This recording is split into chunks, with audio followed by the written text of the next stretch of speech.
Pays joie, bien-aimé de Dieu. Nous sommes réunis dans le nom du Père, du Fils et du Saint-Esprit. Amen. Ce soir encore, c'est votre frère Philippe Mboy qui vous parle, membre du bureau charismatique du groupe Salem de Thiès. Voilà. Comme vous le savez bien, aujourd'hui nous fêtons l'ascension, la montée de notre Seigneur Jésus-Christ. Amen.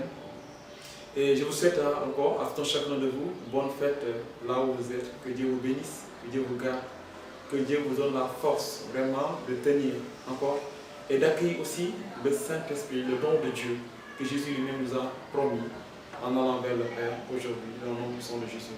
Amen. Vraiment, il y a le bac et l'igné encore. Donc, ce temps, un temps de partage, un temps d'exhortation, mais aussi avec un peu d'enseignement que je souhaiterais, avec l'aide du Saint-Esprit, vous partager par la grâce de Dieu. Amen. Vous êtes sans savoir que nous nous dirigeons dans un temps fort avec l'accueil du Saint-Esprit. Après, durant ce temps-là où nous nous dirigeons, nous aurons des enseignements qui nous seront partagés, dispensés par différents bergers, des personnes, ressources que nous avons invitées pour vous faire savoir, pour vous préparer à recevoir le Saint-Esprit. Donc ceci, je peux dire, c'est une introduction que j'aimerais faire afin de vous mettre dans les dispositions, afin que vous sachiez ce qui est en train de se passer et que tous soient en connexion. Nous voulons que tous les chrétiens, tous ceux qui croient en Jésus-Christ, tous ceux qui espèrent en Jésus-Christ, soient en parfaite connexion, en parfaite communion en ce temps. Car nous allons accueillir quelqu'un. Nous allons accueillir quelqu'un de fort, quelqu'un de puissant. Nous voulons accueillir un feu. Nous voulons accueillir un vent. Nous voulons accueillir un don. Maintenant, pour l'accueillir, il faut être dans les dispositions de l'accueillir. Amen. Donc, ce que je veux dire, c'est que nous dirigeons vers le Cénacle. Vers le Cénacle, nous avons un temps de préparation de neuvaine. Une neuvaine. Elle va durer 9 jours. 9 jours de préparation des cœurs, de la vie spirituelle, intérieure et extérieure. Parce que aussi, on ne peut pas parler de l'intérieur sans pourtant parler de l'extérieur. En parlant de l'intérieur aussi, l'extérieur aussi doit être réglé. Amen. Et joie. Donc ce qui veut dire que nous nous dirigeons dans un temps fort qui est appelé Cénacle. Donc je vais vous expliquer un peu et brièvement ce que veut dire Cénacle. Le Cénacle, c'est une rencontre. C'est là où les apôtres étaient réunis quand Jésus les a dit de ne pas quitter Jérusalem. C'est dans la chambre haute. Souvent les gens disent chambre haute. Amen. Ça où Jésus-Christ se réunit avec ses disciples pour la Sainte Seine. Amen. C'est le moment là, cette rencontre-là, dans la chambre haute, que les apôtres ont appelé Cénacle, qu'on peut traduire comme Cénacle. C'est une rencontre, c'est une communion, c'est un temps de prière pour l'attente de l'Esprit Saint. La salle haute où, après l'ascension de Jésus, comme il est écrit dans Actes des Apôtres 1 à 13, ses disciples se réunissaient avec Marie, sa mère, quelques d'autres intimes, des personnes, hommes et femmes, pour persévérer dans la prière. Amen. Voici le Cénacle. Le Cénacle, c'est rien d'autre ou un temps de préparation. Cela veut dire qu'un temps de retrait, un temps de retrait spirituel. Amen. Et même physique, spirituel et même physique. Car aussi, quand les apôtres sont retirés, ils ne partaient pas où ils voulaient, mais ils se retiraient dans la prière. Quelques-uns allaient faire les tâches, mais eux, ils se réunissaient, ils se retiraient pour prier avec la Vierge Marie. Donc, comme les apôtres, nous aussi, comme je dis souvent, la Bible, la parole de Dieu s'expérimente. Pour mieux vivre la parole de Dieu, dès qu'on te donne une parole, il faut prendre le temps de l'expérimenter et de vivre la parole. L'expérience de la parole n'est rien d'autre que vivre la parole. Amen. Et si nous lisons bien, permettez-moi de le lire, Acte 1 à 13, comme nous l'avons lu aujourd'hui même, nous l'avons lu, vous l'avez entendu lors de la messe d'aujourd'hui, les textes de ce jour, de ce jour, de ce jeudi. Amen. Théophile,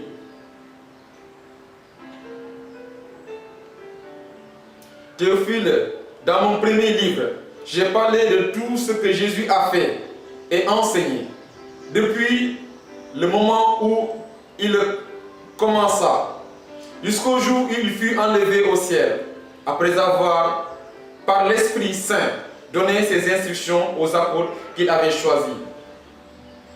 C'est à eux qu'il s'est présenté. Vivant par sa passion, il leur a donné bien des preuves, puisque pendant 40 jours, il leur est apparu et leur a parlé du royaume de Dieu. Au cours d'un repas qu'il prenait avec eux, il leur donna l'ordre de ne pas quitter Jérusalem, mais d'y attendre que s'accomplisse la promesse du Père. Il déclara cette promesse: vous l'avez entendu de ma bouche. Alors que Jean a baptisé avec l'eau, vous, c'est dans l'Esprit Saint que vous serez baptisés d'ici peu de jours. Dans l'Esprit Saint que vous serez baptisés d'ici peu de jours. Comme je l'ai expliqué au début, dans peu de jours, nous serons baptisés dans l'Esprit Saint. Amen. Ainsi, réunis, les apôtres l'interrogèrent: Seigneur, est-ce maintenant le temps où tu vas rétablir le royaume pour Israël? Jésus leur répondit: il ne vous appartient pas de connaître les temps ou les moments que le Père a fixés de sa propre autorité. Amen. Mais vous allez recevoir une force que l'Esprit Saint viendra sur vous, et vous serez alors mes témoins à Jérusalem, dans toute la Judée et la Samarie, jusqu'aux extrémités de la terre. Après ces paroles, tandis que les apôtres le regardaient, il s'éleva et une nuée vint le soustraire à leurs yeux. Une nuée vient, il faut comprendre que c'est avec l'aide du Saint-Esprit. Amen. Donc comprenons ici, c'est l'ascension. Et je continue, je prends le chapitre 12. Alors ils retournèrent à Jérusalem depuis le lieu dit Mont des Oliviers, qui est proche. La distance de marche ne dépasse pas ce qui est permis le jour de sabbat. À leur arrivée, ils montèrent dans la chambre haute. Amen. Dans la chambre haute. Cela veut dire qu'ils sont partis prier. Où ils se tenaient habituellement. C'était Pierre, Jacques, Jean, André, Philippe, Thomas, Barthélemy, Matthieu, Jacques, fils d'Alphée, Simon, Jude, fils de Jacques. Amen. Et en attendant la promesse. Donc, cela veut dire c'est un temps où nous allons fêter, nous nous préparons, à fêter la Pentecôte, la venue du Saint-Esprit. Amen. Et qu'est-ce que c'est la Pentecôte? C'est la vision, c'est l'effusion du Saint-Esprit dans la vie de tout chacun de nous. La Pentecôte marque le début de l'évangélisation, de la fondation de l'Église. Donc, mon frère, ma soeur, si tu veux vraiment fêter la Pentecôte, prépare ton cœur, que ton cœur soit disposé à accueillir le Saint-Esprit, le divin Paraclet, afin Amen.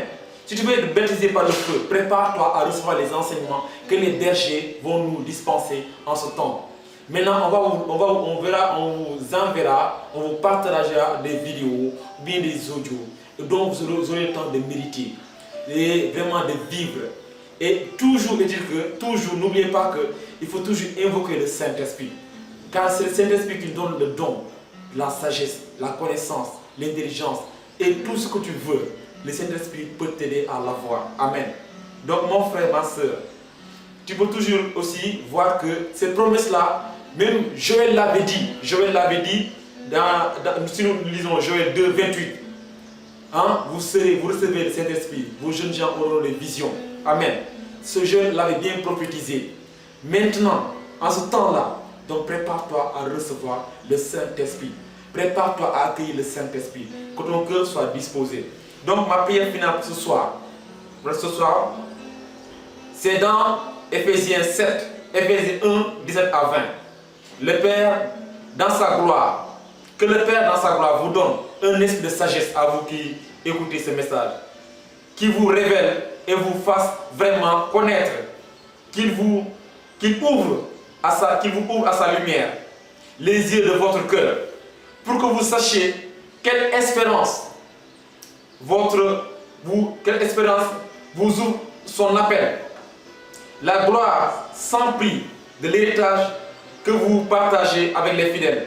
Et quelle puissance incomparable il déploie pour nous, les croyants. C'est l'énergie, la force, la vigueur qu'il a mise en œuvre dans le Christ, quand il a ressuscité d'entre les morts et qu'il l'a fait asseoir à sa droite dans les cieux. Ephésiens 1, 17 à 20. Donc, mes frères et mes sœurs, voici un temps vraiment d'exhortation, un temps aussi de partage que je vraiment souhaitais vous donner. Et que Dieu vous bénisse encore dans le nom du Père, du Saint-Esprit. Amen.